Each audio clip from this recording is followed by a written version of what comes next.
Hello and welcome to episode 61 of Out of State DMing. I'm your host, lluksblackheart, and joining me today is the lovely co-host, LadyCelt. Bacon, hopefully will be with us shortly, but he had a few things he had to take care of. So we are going to be switching over and finishing the conversation of third level sorcerer wizard spells. We did leave off on Halt Undead last episode. And we can start with Ray of Exhaustion. This spell makes the subject exhausted.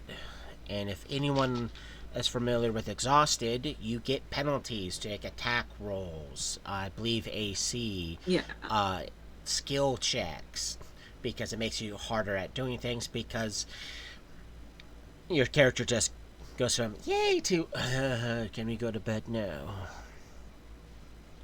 That's my actual life. Yeah, but it's also one of the spells that I rarely see used, because when it comes to debuff spells, people rather use other debuff spells, or just go, why am I going to debuff him when I can fireball him? Fireball is like everybody's wants to do it. It's like I can't wait. I can't wait. Yeah, it's definitely one of those. If you have access to third level arcane spells and you're not doing fireball, you're doing something wrong, and that's the mentality of so many people in D&D. Is if you have access to it and you're not doing it, you're doing something wrong. When it's like, one, there's other spells that can do just as much damage, and B, there's such things as rogues being resistant and or immune to it, because since it is one of the main type of damage spells out there is fire spells, it's, in my personal experience, have been one of the biggest things have resistance or immunities to. So fireball doesn't work on everything, but such spells as Ray of Exhaustion works on everything that's living. So it's two creature types, which is undead and constructs, are the only two that aren't affected by Ray of Fatigue. Everything else is affected by Ray of Fatigue. So it may be a single target effect, but going, hey, take these penalties, is really, really good. Except mothers of toddlers would be immune because they live their life in a haze of fatigue. Well, mothers are already exhausted, and toddlers seem to have a endless bound of energy. So it's like they'll be exhausted for at least one turn before they're suddenly unexhausted again, while moms are like, I'm already exhausted, why are you trying to double? It doesn't stack. The next... Yeah, that I was realizing I could not have a toddler all the time. I just couldn't do it. Yeah. People wonder why I don't want kids. The next spell is a really good spell. That is another spell that I don't really see used all that often, and it's Vampiric Touch. When you cast it, you touch a subject, and you do a d6 damage per 2 caster levels, and you gain that much. You gain a number of hit points equal to the damage you deal. So if you need healing, and you're like, well, this thing's kicking our butt, it can be affected by Vampiric Touch. You cast it and you poke them, well, you do a bunch of damage to it, and you heal yourself. If you have it prepped a bunch of times, you can be very good at defeating the monster while also staying alive, because you're like, whatever I roll is what I heal by, so you don't actually care about taking damage as long as it, doesn't kill you. Because you're like, take this damage, yay, I'm healed. Take this damage, yay, I'm healed. But there's a lot of people that just, they sleep on this spell. Or it does seem quite useful. Yeah. Yeah, or they go, well, because you have to touch the target, you have to get within their reach, which means you provoke an opportunity for casting the spell. It's like, yeah, that's the same for any spells you have to touch something with, but it's still really good. And if you're smart, you'll have like the spectral hand or the mage hand cast, and those can be used to deliver touch attacks. So you can actually be at a distance, deliver a touch attack, such as vampiric touch, and heal without the risk of being hurt. It's like, it's one of those think smarter, not harder scenarios. Does Right. If you think outside the box, there's a bundle of spells that, when used in conjunction with one another, will make you feel like you've just outsmarted so many things because you feel like you're being smart, and two, you're actually pulling something off that makes you feel good. So, Yeah. like, a mage hand and vampiric touch combo is a really smart combo. Because, again, you're at least 30 feet from the target. You're smacking them. You're touching them with the mage hand. The target's taking damage, and you're healing. So, like, right there, that's fabulous. That's wonderful. That's good about. Well, not good about. That's a very good. So it's like, why not take it? But a lot of people are like, no, I don't want to take hit. It's like, not thinking outside the box. You're thinking too far in the box. It's like the next spell. It's really good to keep you alive. It's called Blink. You randomly vanish and reappear for 1 round per caster level. What Blink does is, technically, it's like gives you like a 50% miss chance anytime something tries to hit you. And like there's a 50% chance that like any spell cast on you automatically fails because you're not there when the spell is cast. So Okay. it's a very, very, I want to have a higher chance of not getting boned by the enemy spell, because like 50% of the time you're not there when the effect of whatever it is trying to hurt you goes off. While it be a ballista shooting through your space, fireball landing, a ogre swinging its club, you have just an automatic, not affected because I'm technically not here, effect. And the only times I see this particular spell being used is when a party member has an item that has it, they actually activate it, and then everyone at the table at that moment realizes that the magus needs to get that spell because it's a really good spell, but then they forget it for the next campaign or for any other games they're in, because like it's one of those spells that the players have to see it working, see it actually benefiting them before their short-term memory keeps it in short-term memory, and then they forget about it because it never goes into long-term memory. But it's a really good spell. And it's a 3rd level spell, so you get it relatively early. So any spell that gives you any form of get out of jail free when it comes to not being affected by something is really, really good. Not to mention the fact that if you think about it, anything staring at you and you're constantly there, not there, there, not there, just constantly. In real life, that would mess with people's minds because, like, why is the matrix glitching? Right. Did we I download always a think that's what virus I'd in do this if I could game? tell. Yeah. I would teleport into the shower and like snap somebody with a towel and teleport out, make them think they're Yeah. losing their mind. Yeah, this is like, because like in horror movies involving ghosts, they're constantly blink. A ghost or a monster that's there, not there, there, not there. That's constantly blinking in and out of existence. A lot of people are like, "Oh dear God, what the?" Right. Yeah. The next spell is a spell that I normally don't see being used till people are really high level. By that point, it's not very useful because people usually have things that duplicate it. It's called Flame Arrow. You cast it on arrows, and they deal 1d6 fire damage. So you can go to your archer, touch his quiver full of arrows, and I can't remember the exact number of arrows that it works on, but all of those arrows now cause like fire damage whenever die 6 fire damage whenever they hit.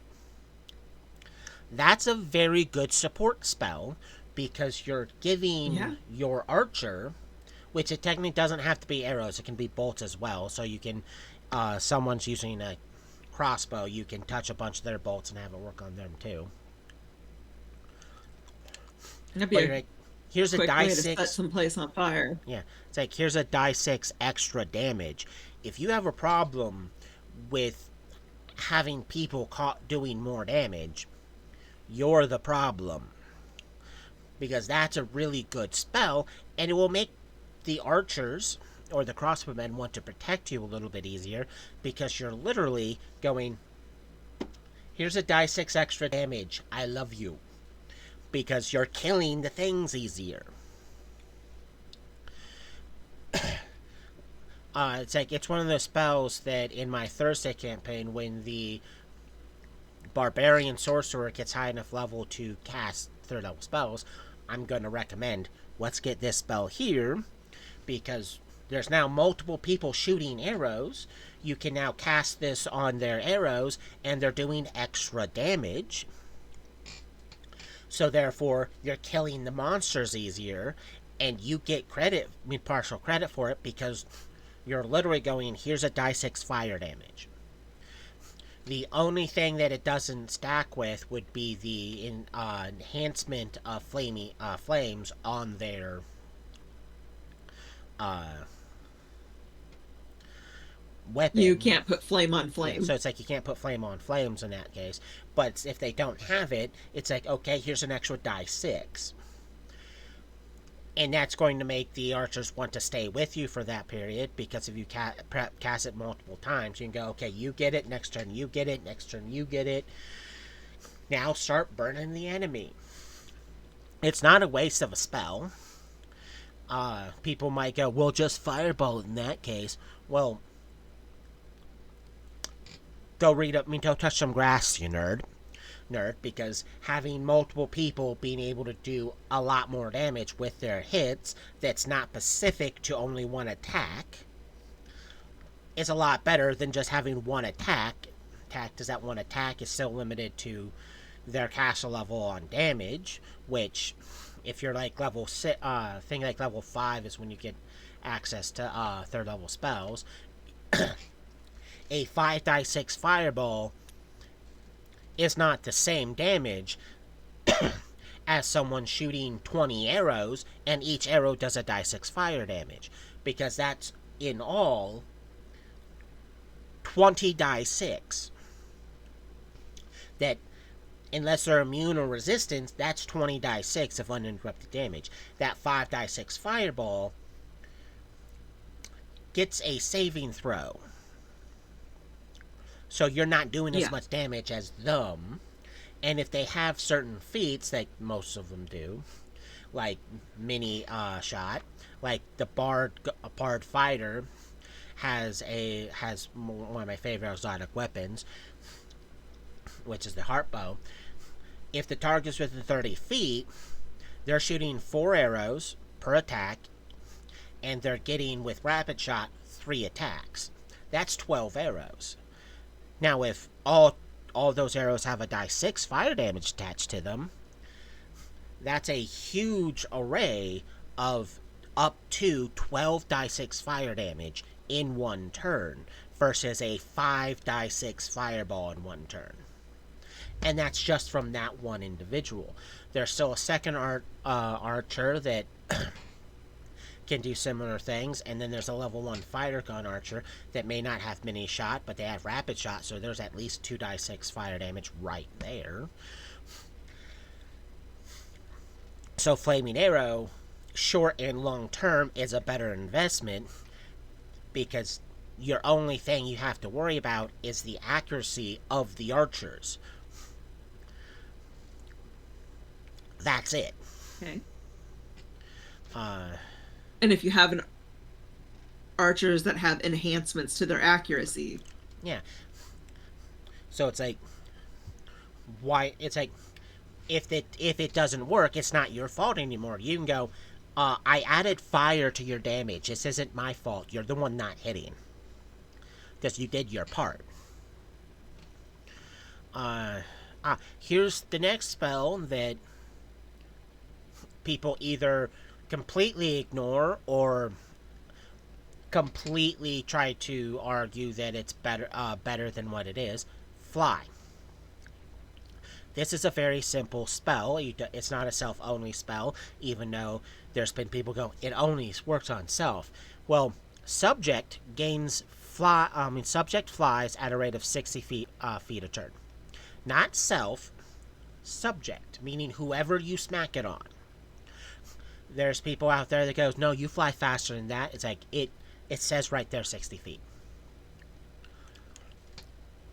The only means to make it go faster is if you empower it, which will turn it to 90 feet. But no one casts empowered fly. But flying is still a really good spell, unless you have something else that gives you flying, like the cloak of the bat that gives you flying, or you're playing a race that gives you a fly speed, or you have another random item that gives you a flight. But this works for people who can't fly, because for the duration of the spell, you're flying around. It's a good spell. And like I said, people either completely ignore it, or they assume it does so much more than what it does. But still a good spell. Yeah, I can think of several uses for that just off the top of my head. Yeah, especially Don't if want to you're... have to go all the way down to the bottom of a canyon and back up. Yeah. Or just not wanting to be in close proximity to the monster trying to rip your head off. You can fly away from it. Yeah. So it's like, you can get away from it. You can get the entire party from point A to point B slightly faster. If there's a gorge or a river or something, as long as the spell lasts long enough to get everyone across, you're going at a good 6 miles an hour while it's active. So it's mainly duration that becomes your enemy, not the actual speed or what you're trying to get across. It's just, how long does the spell last? But there's plenty of people who just, again, they either sleep on it or assume you fly a lot faster than what it does. The next spell is a spell that people don't actually read it. Gaseous form.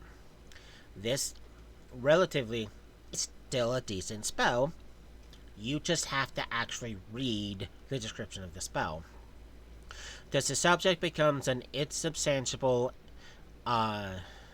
insubstantial because you become pretty much a glass cloud, and you can fly slowly. Strong, medium or strong winds are not your friend, because they either slow you down or put you in a direction you don't want to do.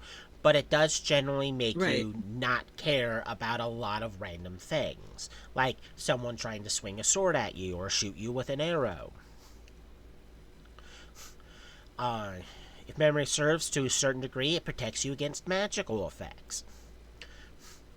But a lot of people either think that you just ignore wind and can fly at Mach Jesus, because I'm in gaseous form, I can fly really fast. It's like, no, it specifically says fly slowly. Slow speeds in D&D usually means 20 feet. Like, dwarves are considered slow at 20 feet. Now, that's still like 2 miles an hour at a walking pace, but nonetheless, you fly slowly. You don't have to worry about Yeah. a lot of random things trying to beat you up. There's a reason why when vampires reach 0 or less hit points, they immediately become a gaseous form and bolt like no one's business. It's because it's generally considered a really safe get out of jail free card of poof, can't hit me.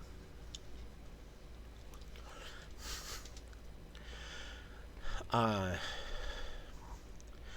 yeah. The next spell is a spell that has confused people, dumbfounded people, made people get surprisingly angry at how it works, but it is a really good spell. Haste. I personally do love this spell because when it's cast on an individual creature, you just get multiple bonuses that all work with each other's. And it's one creature per level. A thing that irritates a lot of people is when they cast it and it's spell that says one creature per castle level. They don't actually want to affect multiple people.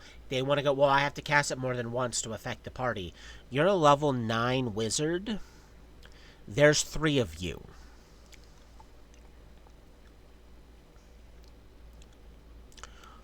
Why do you have it prepped more than once? To affect all 3 of us. It's like, you can affect multiple targets per casting. Read your spells. Um, it lets you move faster. Does you get a plus 30 to your base land speed? Not all speeds, just land speed. That's another thing that bugs a lot of people because they assume it works for every single speed out there. No, it says land speed. Because it's your base speed. The only loophole is if you're a water creature and you can only swim, then haste can technically work there. But that's a problem for aquatic only campaigns where all you're doing is swimming. But you get a plus 30 to your base land speed, and that 30 caps at twice your base land speed. So for instance, like gnomes and dwarves only have a 20-foot land speed. They don't move at 50. Just the highest it lets you go is twice your base. So they only go to 40. Now, an extra 20 feet is still really good for any given individual because that's extra 20 feet of movement. Everyone else who has a base speed of 30 can now move at 60. Yeah, well, that can mean the difference between something being able to hit you or not. Yeah, because like you can get closer to enemies or get farther away from enemies. So you can get away faster or get too faster to save other people. But the spell also gives you a +1 on all attack rolls. That right there is really good because I'll say it before and I'll say it again. Any bonus is a good bonus, even if it's a 1. You also get a +1 to your AC, so you're slightly harder to hit, and a +1 on reflex saving throws, so you're better at dodging breath weapons and fireballs. On top of that, as part of a full round of attacks, you get an extra attack. So if you spend your turn, or if you cast haste on a fighter, and the fighter's like, I normally get like 2 attacks because I'm a level 6 fighter. Well, because of haste, if they're spending their entire turn attacking, they get a 3rd attack. That's really good because he gets a extra chance at killing the monster. Right. Yeah. And it's not just melee attacks, it's any form of attacks. So if you run over to the archer, has just high enough base attack and feats to go, I'm going to do 3 attacks against this guy. Hopefully we defeat him. Haste. I get a +1 to hit, and I'm shooting a 4th time. This is great. So it's like, so it's another spell that if you combine it with other spells such as like flame arrows. So you hit flame arrows, now the archer's shooting with fire damage. You haste them, now they get an additional attack and better accuracy. They're gonna love it because they get to feel combat superiority over the target. while at the same time you get to feel good because you're significantly helping the entire party now. So that is a really, really good spell. When I say it has, for some weird reason, confused people because they don't get all the bonuses, I mean it. There's been many a times where a person casts haste, and because they're confused on how it works, they're like, okay, I cast haste. So you get the extra attack, you get a +1 to your AC, you get +1 to your attacks, you get the speed bonus. It's like, why? You don't give it up. They all get that bonus. Nuh-uh. It's like, the affected creature gets this, this, this, and that. It gets all of this, not one part of it. They're like, that's confusing. It's like, A lot of problems could be avoided if people just thoroughly read their spells. yeah, it's a read it. If you have a concern and or a question, either look at the party member who's a more experienced caster, or look at the DM and go, this spell confuses me. Can I get some clarifications? It solves so many problems. Like, right there, problem solved because you're taking care of clarifications. And for a spell that does multiple things, that things like haste, if you don't understand it, again, either look towards the person who has more experience casting spells or look at the DM. One of those two, or both, will be able to resolve your problem. I say that because, again, I've been playing D&D for well over 20 years, so there's been multiple times where I've had to look at people and go, that's not how that spell works. Did you read it? Did you get confused? Did you ask someone to clarify? No, you just assumed it worked one way and ran with it. And it's like, so when I say clarifying how certain spells work has made several other DMs not so happy with me because they even assume certain spells worked certain ways. But when it's like, this is actually what this stuff means here. If you go to these forums, they'll tell you similar or same things. If you go look this stuff up, it explains it here how it works if no one around you's actually telling you, because like this is how it works. And then there's like other DMs going, well, these players started using these spells here, and when I went to correct them, they went, actually, if you read the spell, it says this. So unless you're pulling the DM stick of no, I have it worked this way in my world, this is how it's supposed to work, and they're saying it's all because you clarified stuff for them. It's like, yeah, it's because they were literally using the spell wrong. And like haste is one of those spells. It's Yes. like you don't, I mean, you don't divide or split up who gets what bonuses with haste. You get to affect multiple creatures of it, and each one is affected by all those bonuses, not divvied up.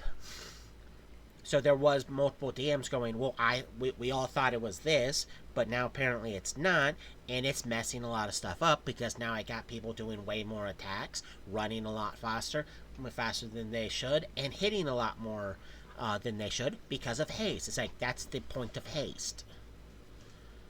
That's literally what it's Yeah. supposed to do, is make combat easier by making people You're survive supposed a to learn lot your longer. spells. No, wait, not like that. Yeah, yeah. It's like it increases your survivability because it makes you harder to hit, and you can move a lot, move around a lot more, and it makes it easier for you to defeat the opponents by increasing your accuracy by 1 point and giving you one extra attack. It doesn't necessarily help spellcasters, but it helps literally everyone else. It's why it's one of probably the best support spells anyone can get, solely because of that one little thing of here's all these bonuses and everyone gets it. uh, but yeah, it's a good spell. So remember to haste everyone. uh, the next spell is a spell that I don't actually see used unless people already have an enhancement that this doesn't stack with. Keen Edge. Doubles normal weapons threat range. The only times I see people using it is when they already have Keen on a weapon, which, the Keen enhancement uses this spell to make that enhancement, and it's the same type of enhancement bonus, so they don't stack with one another. But early on, touching someone's weapon and going, hey, that's like an 18 to 20 crit range. Well, let's make that a lot better. So now it's, because it augments it by doubling it. So instead of having that 3-point range, it's now 6-point range. So now if you get like it's a 15 or higher, it's now your crit range for that weapon. That goes Nice. from a 15 to a 30% chance of any given swing being a critical hit now. That's really good. You still have to technically hit the target and then roll confirm and stuff like that. But giving them the extra edge is awesome. I just wish people would start using it early on instead of waiting till people have weapons that it doesn't work with because they already technically have it. So it's like,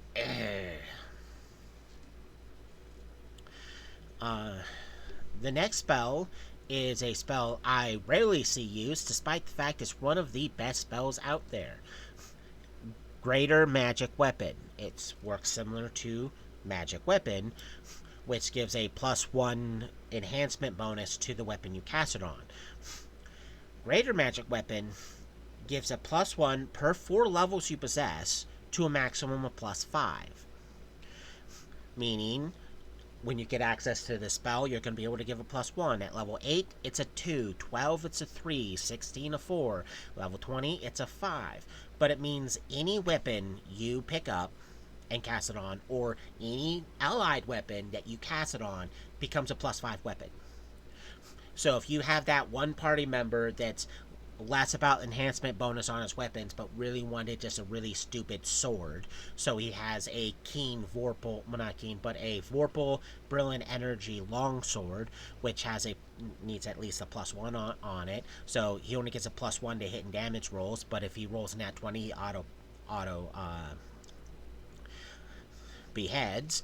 And because it has Brilliant Energy, it now goes for touch attacks instead of full AC. Well, here's Greater Magic Weapon, it turns that +1 into a +5. So now he gets additional +4 to hit and a Nice. +4 to damage. So right there, he's going to have easier odds of hitting and killing stuff. If he has a problem with that, that's their problem. Or it means if you're in a tight pinch where party loses all of their weapons for some weird reason, but you're still able to cast spells, you can pick up that dagger, cast it on it, and go, wow, I'm level 12, so now this is a +3 dagger. That's a +3 to hit and damage rolls. It counts as a magic weapon. So if there's something that has a DR that needs a magic to bypass it, well, guess what? You now have it. They may laugh at you, what are you going to do with that dagger? You're like, oh, this magical dagger? I'm going to stab you with it. That's what I'm going to do. But no one really uses that spell, despite the fact it's a really great spell, especially when you start getting higher level. The next spell I've actually never seen anyone use unless I force them to use it. Secret Page. Changes one page to hide its real content. If you're trying to keep notes hidden because you're making notes, but you don't want other party members or enemy NPCs to know what you're doing, Secret Page. So instead of it looking like a well-laid plan to overthrow the kingdom, it looks like, because you have to cast it on each page, it looks more like your personal diary about the girl you lost that one time when you were a young lad. or some sort of edgy drama book you're trying to make so you can sell and be big famous author. Does it hides the real content so people think it's something it's not. So it's a decent spell, and when I say no one uses it unless I force them to use it, it's here's some people that don't want anyone knowing what they're reading because they want to keep it secret. It's like secret page. That spell sucks. No, it doesn't, because you don't need to find some learn some random language that no one else knows, or try to keep it super hidden. You just cast it, and the page literally says something else. You know what it actually says, but everyone else thinks it says something else. So it's like, why not use secret page? Because it's useless. Okay, fine. Learn Abyssal. Write things in Abyssal. Oh, did this other party member use comprehend languages to read it? What a waste of your time and effort, because they literally went, I can't read this. I have this spell. Specifically because I want to know what things say. It says this. Secret page, comprehend languages, does not see through it. Tongues does not see through it. Therefore, you circumvent so much shenanigans because it literally says something they're not interested in instead of what it means. So I have literally irritated So teenagers people see a with it. chore list. Yeah. It's like one of the probably petty things I did in one campaign was I had the main enemy, all his important notes, his spell book, his scrolls, all had secret page cast on them, so they're not what they think they are. So what they thought was a spell book was an elaborate cookbook. So they threw it away. Oh, that's The scrolls that were that's really wonderful. useful, they thought were weird letters and notes from other people or notes that he never sent. I decided to be cheeky with it and have one scroll be a completely opposite spell because, again, it hides real content. So this scroll of healing, they thought was a scroll of invisibility. So they auto-failed the spell because they did everything technically wrong. So it's like, oh, we burnt this spell, now we're invisible. No, you're still visible. Why? You don't know why. It's almost like it's a secret on that page. And they just look at me like an asshole. It's like, that literally is the purpose of secret page. I am the type of player that I would go, "Oh, we can still see your clothes. Quick, take your clothes off." You're invisible, but your items aren't. Get naked. Let them go traipsing around. Yeah, yeah. So it's just the spell. Like I said, I have to force people to use it because they're just, again, not reading the spell and or not thinking through. It's like just like the last spell. I can't remember the last time anyone used this spell. Shrink item.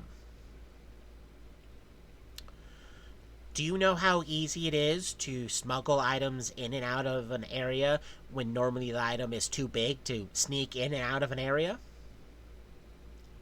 Right, that seems like that would be so, especially like a rogue or something could Yeah. get out of a place with a huge chest that they've shrunk down to Yeah. fit in their Yeah, pocket. it's the object shrinks to 1/16 its size. So if there's this really big sword or a statue you're trying to steal, a suit of armor, now it's 1/16 its size. Does the weight change though? Yes, because like Okay. everything with that particular object is now corresponding to 1/16 its size. So technically Okay, it so would be it's like fully one scaled. sixteenth its own weight too. So it's not only easier to move, but now it's easier to conceal and hide because, again, 1/16 its size. For those playing at home, I'm going to give you a very easy, simple math.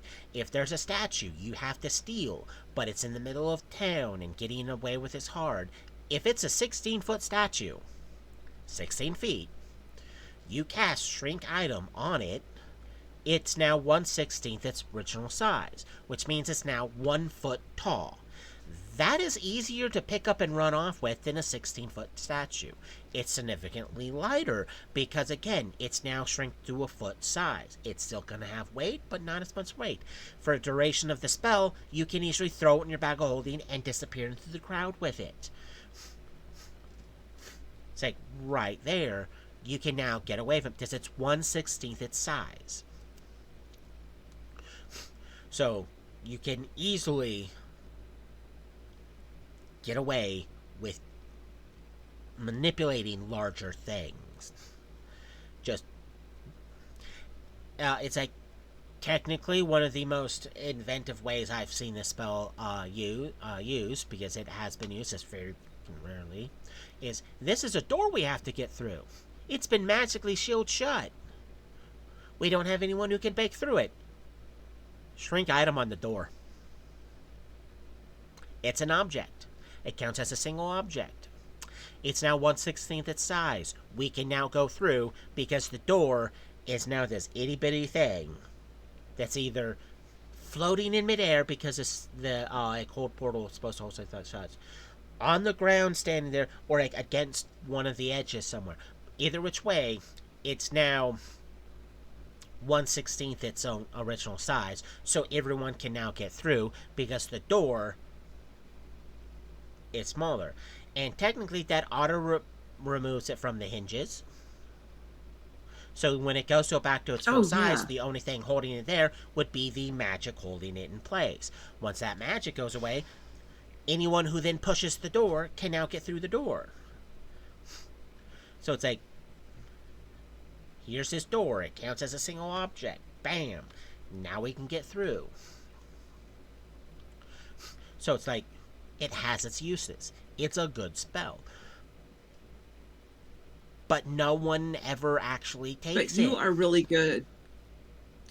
But you are really good about thinking outside the box. And you come up with ideas and uses of these spells that a lot of people, it just wouldn't occur to them.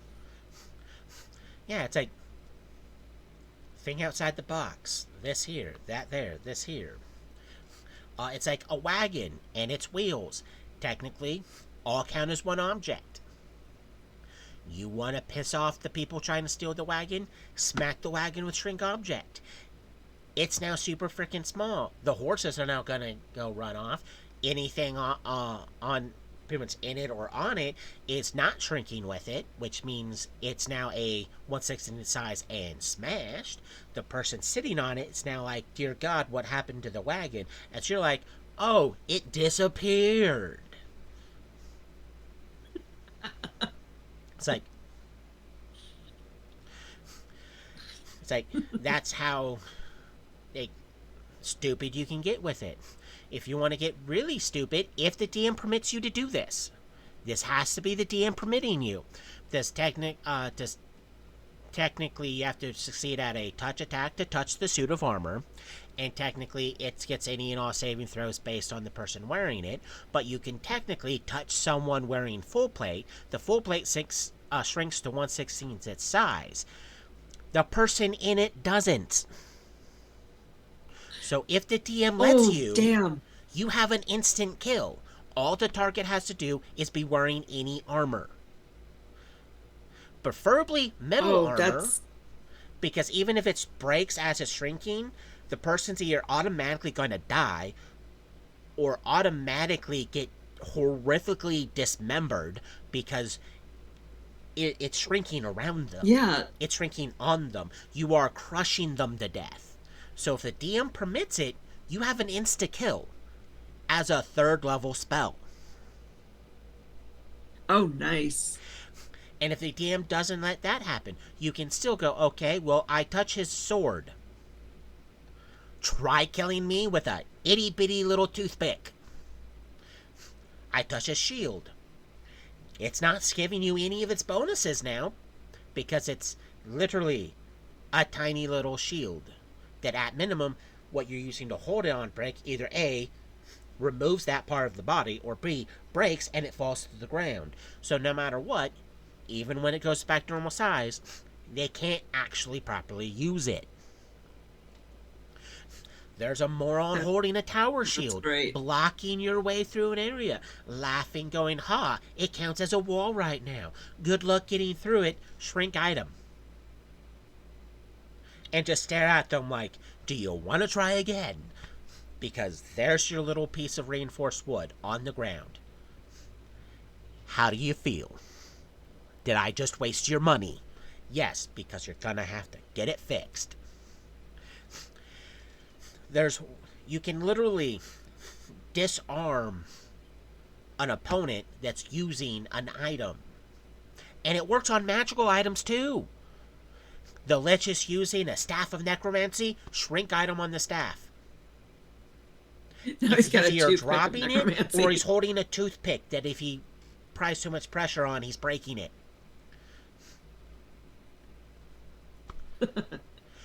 Touch attack on a ring. There goes their finger.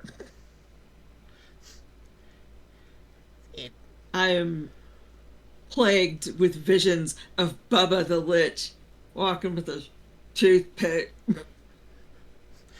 toothpick missing his fingers, fingers, holding what's left of an amulet, has this tiny little tiara that's dangling on some hair. It's like, what happened? Some mage got upset with me, so instead of killing me, he specifically used the metamagic feats to be able to cast rapidly shrink item on all my stuff. Why are you walking around naked? He targeted my robe.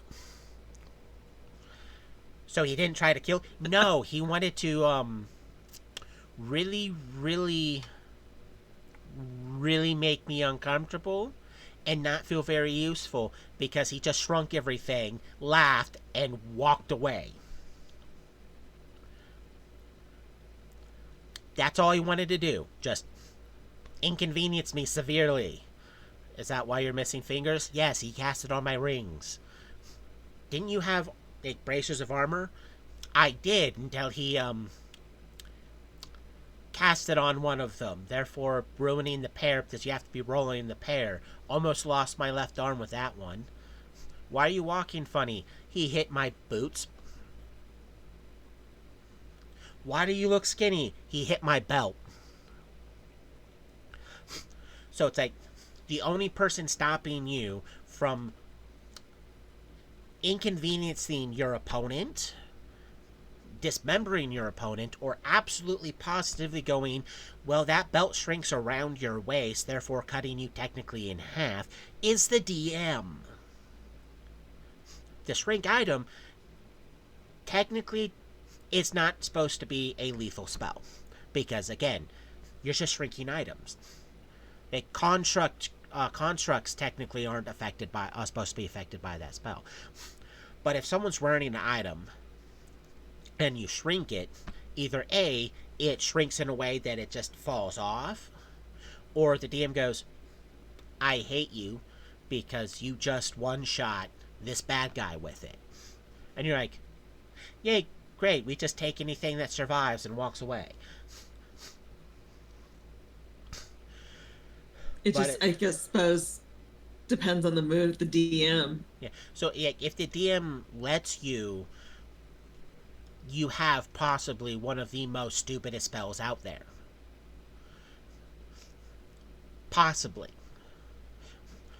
At minimum, you have a spell that literally can disarm anyone with an item.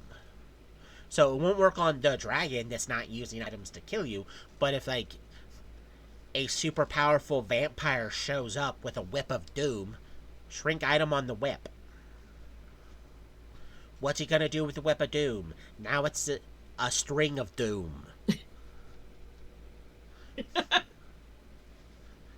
I mean, it's like, This kind of like a BDSM Barbie dollhouse. Yeah, it's like Whip of Doom with dominatrix Barbie. yeah. So it's like it just. I am somewhat happy Bacon's not available at the moment because he would probably look at this and go, "So what you're telling me is you're gonna let me kill everyone once I get access to that spell." That's all I can hear coming from him. But slightly moving on, because we have two spells left for third level spells. One of them is the spell Slow. This spell, I don't remember last time I saw someone cast it, but it's a very good spell. You can affect one subject per caster level, and the subject can only take one action around. They get a -2 to all attack rolls and a -2 to their AC. So they're easier to hit, they hit less likely, and only get one action. Only one action. They get to either move or attack. So if you run across like some super powerful vampire that's like, I get to do so many things. I get to like make 20 attacks a turn. I'm gonna get you can go. Well, vampire's a bad choice because they're immune to mental effects, and I'm pretty sure this spell does not work on them. So we have to pick something else. Some super bad enemy evil not vampire. My brain's stuck on vampires for a moment, but some super evil warrior that's like, I'm gonna do 20 attacks. You go, great, will saving throw. Oh, you failed? Those 20 attacks don't mean crap. You get one attack. You charge? Oh, you can't charge. Pick move 30 feet or swing. Are we 60 plus feet away? We're just gonna keep walking backwards and let our ranged people shoot you because you get a -2 to your AC. And we're gonna enjoy this because you have until this spell runs out. Well, we have until the spell runs out before you can do anything. And I'm ready to cast the second one if I need to.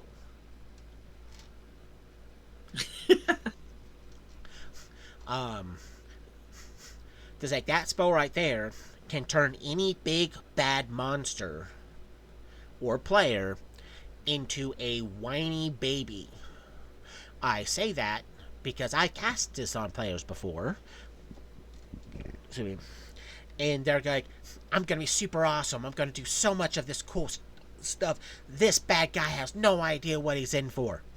Round one, slow. I'm still gonna do only one action a turn. The bad guy's shrink and has this big old grin as he's like, oh, did I forget to mention? Everyone gets a saving throw because it targets more than one person. Thank you for talking big game because everyone who fails is now limited to only doing one thing a turn. Choose wisely. Because the bad guy's going to have fun with this.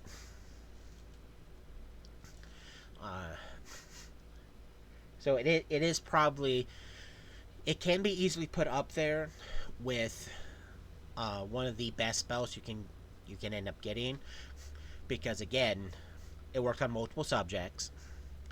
They're limited to only one action.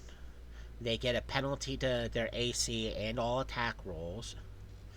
So it's a very good debuff that works on multiple people. Right there. And it stacks with like Ray of Exhaustion.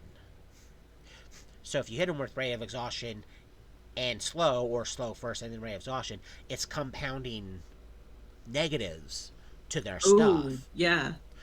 So it's like, even though Ray of Exhaustion is that one person right there, you use slow, and that weeds out who you actually need to target with Ray of Exhaustion, because you're going to know who's going to have the better movement speed, better accuracies, and the most damage attack given a couple turns of them doing stuff.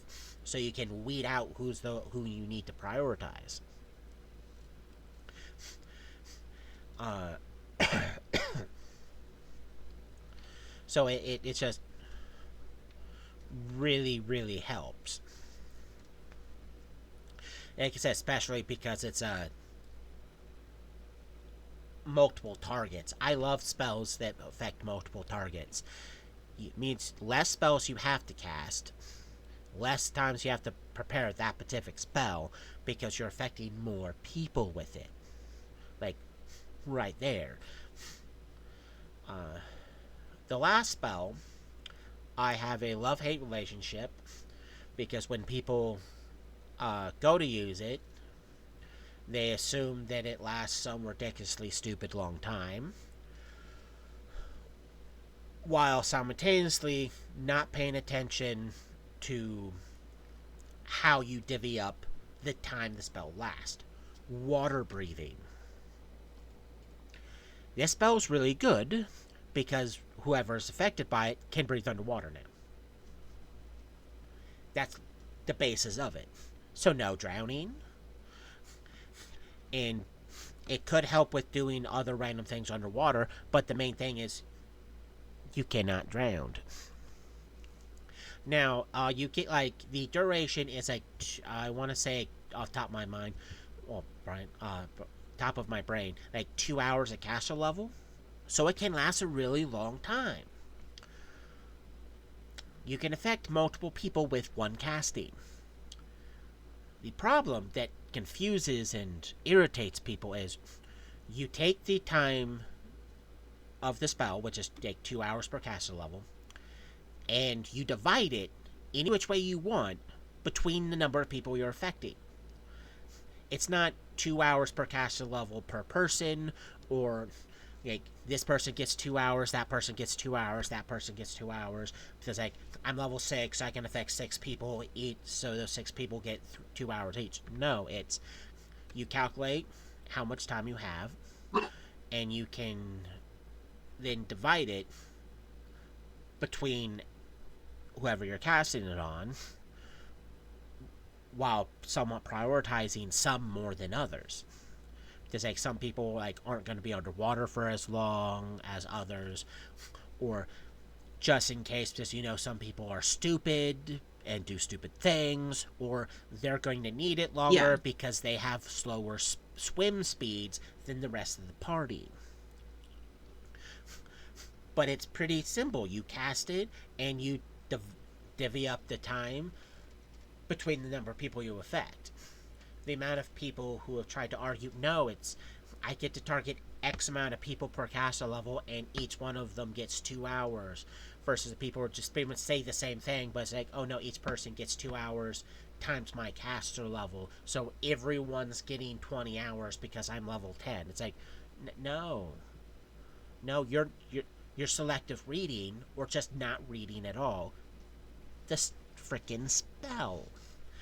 You get this amount of time, you divide it between this to X amount of people. It's simple. It's not a very hard spell to wrap around your head. And if you want people to have longer time breathing underwater, then prep and cast it multiple times.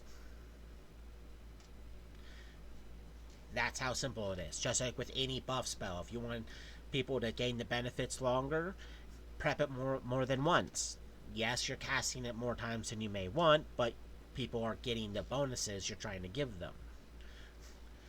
Uh, the amount of people I've wanted to strangle because they're just not reading this spell is because I've known several people who thought that everyone you affect gets 2 hours plus 2 hours per caster level of duration.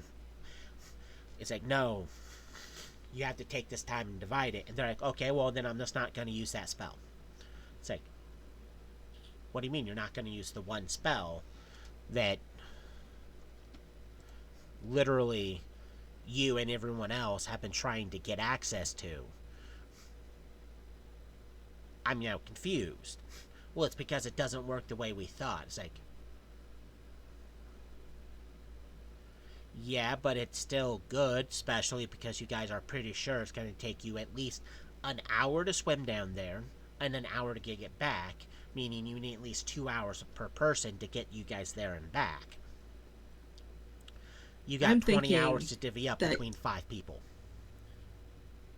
right. And I'm thinking along the lines of you could go underneath an enemy's boat with drills Yeah, and if and you, they wouldn't notice right away yeah, and if you're because they'd sitting just be there like drilled holes. stressing times, because like in this scenario, it's like you're high enough level to give all 5 party members, including yourself, 4 hours of water breathing.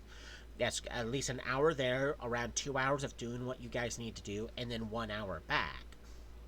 It shouldn't take 2 hours for you guys to do what you need to do unless you guys are pulling an ADHD moment and going, ooh, shiny. And if you're super concerned about the spell, I mean, about the party being down there for longer, cast the spell twice. Now it's 8 hours per person. Like, they're, I'd be getting in the zone. I'd be writing things with the drill, yeah, making yeah, it's like, letters. it, no matter which way you spin it, the only thing stopping the party from using it is literally the people who assume that the spell either works far better than what they think.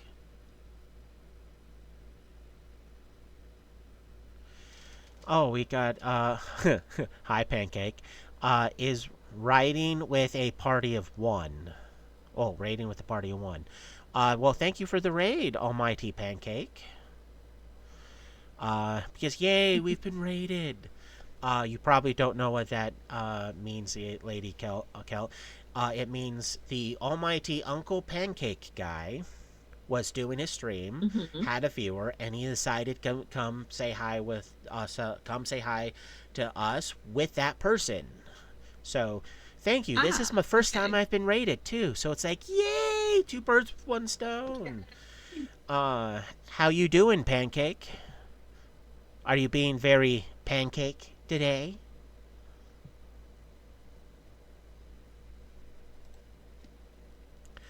Uh, Pretty much give him time to respond. Uh, how's it going? Playing some. he's he's getting his booty kicked in a game, so that's that's a little sad. Uh, I would say something chinky like get good scrub, but last time I checked, you are pretty good in those games. So it probably means you're fighting someone that's unfortunately a wee bit better than you. Um, Now this is somewhat funny because you caught us pretty much at the tail end of the podcast, because we just finished going over the last 3rd level spell, and we're going to start doing 4th level next week. Well, if you're going to play Crucible, play Crucible. Play the living hell out of that, because I know I won't.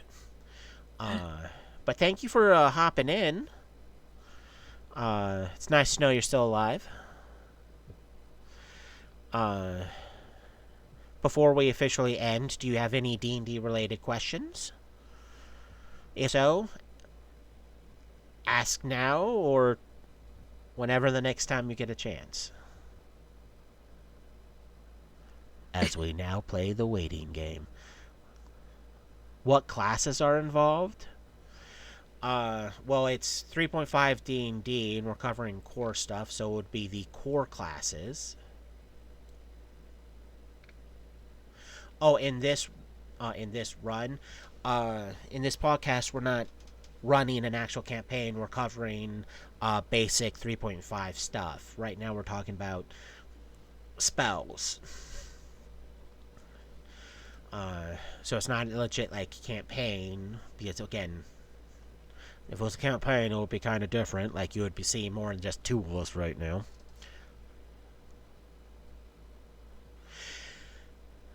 A Well, learning D&D more about it. campaign with like just a DM and a player is like Simon Says kind of. Simon says, learning more about it is good. I always recommend to people that if you know very little to none about the game, finding sources to learn from is great.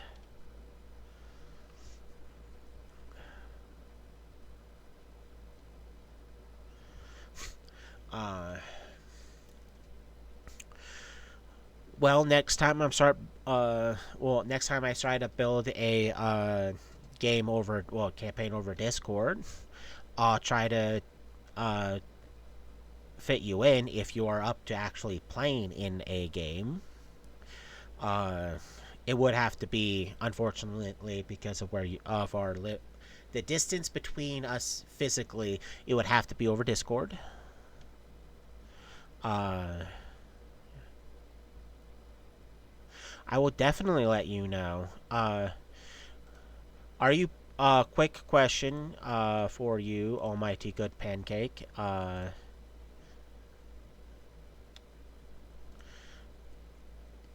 I don't remember. Are you part of the core community server for D&D I'm running?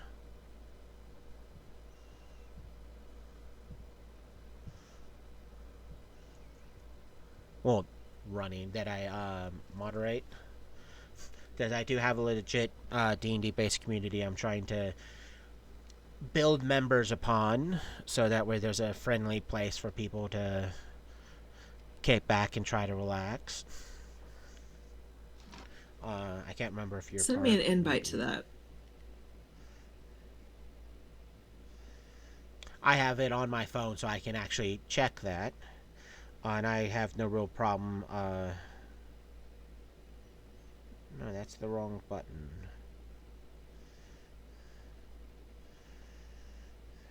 Okay, we're not. 21 members. Show me the members. Show me the money. It doesn't want to show me the money. Settings. Moderations. Ah, right there. Members. Is Uncle Pancake there? Is Uncle Pancake there? I do not see Uncle Pancake. Uh, well, when I get the chance, Uncle Pancake, I will make. I'll do my best to shoot you the link information to try to get you there. And if I can't do it, Bacon, I'm pretty sure has your contact stuff. Uh, so we'll get that sorted out. But thank you for joining us, even though it's at the tail end.